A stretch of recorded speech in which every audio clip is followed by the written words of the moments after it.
aman nang rau hana da syukuri tetapi gal lagi galak ke bekaru lam.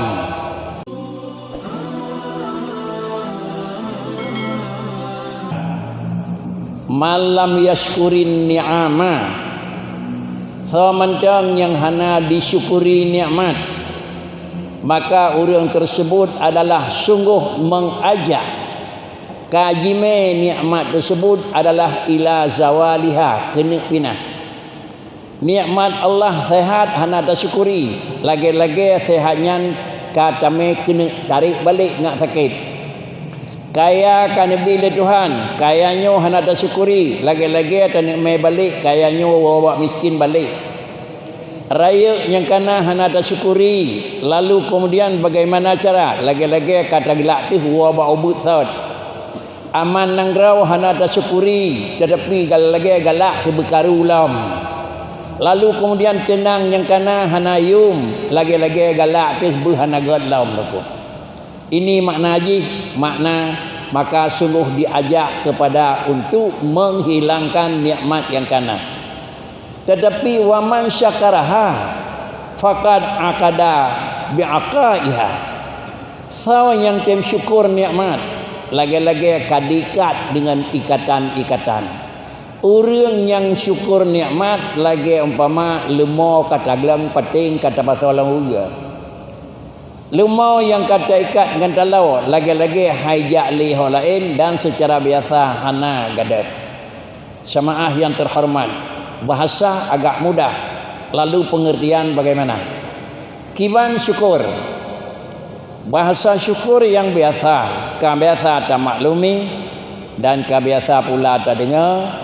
Makna syukrun iaitu menggunakan sesuatu pada tempat yang memang direda penggunaan tempat tersebut pada tempat tersebut.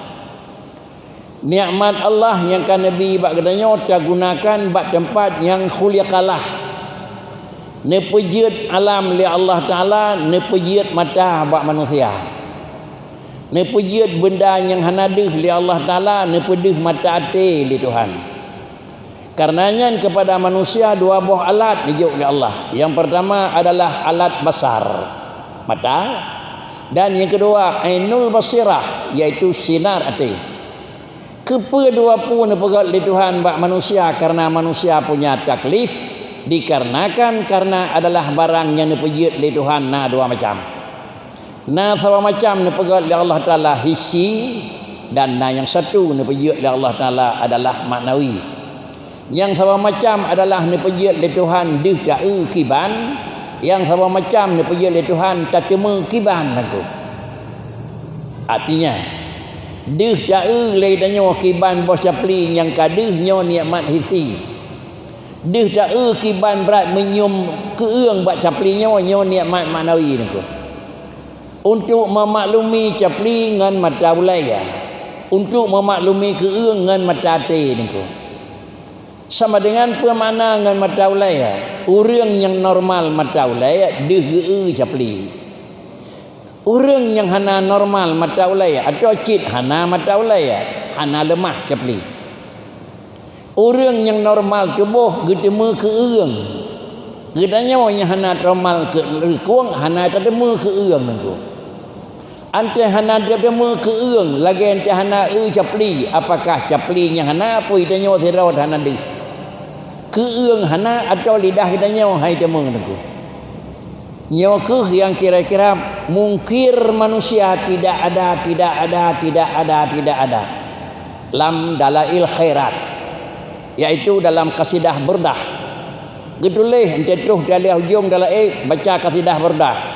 Qad tungkirul ainu daw asyamsi min ramadin wa yungkirul fahmu ta'mal ma'i min sakami. Di antara le alhamdulillahimun hingga akhir yang baca Allah dalam daulah-ulang lagu salah. Alhamdulillahi ya ye. Alanya kita ulang dulillah. Yang kada masuklah sabah pada nama iblis niku. Dulillah mandang hanali alhamdulillah. Jadi bak cari lagu baik sampai 10 lambarik niku.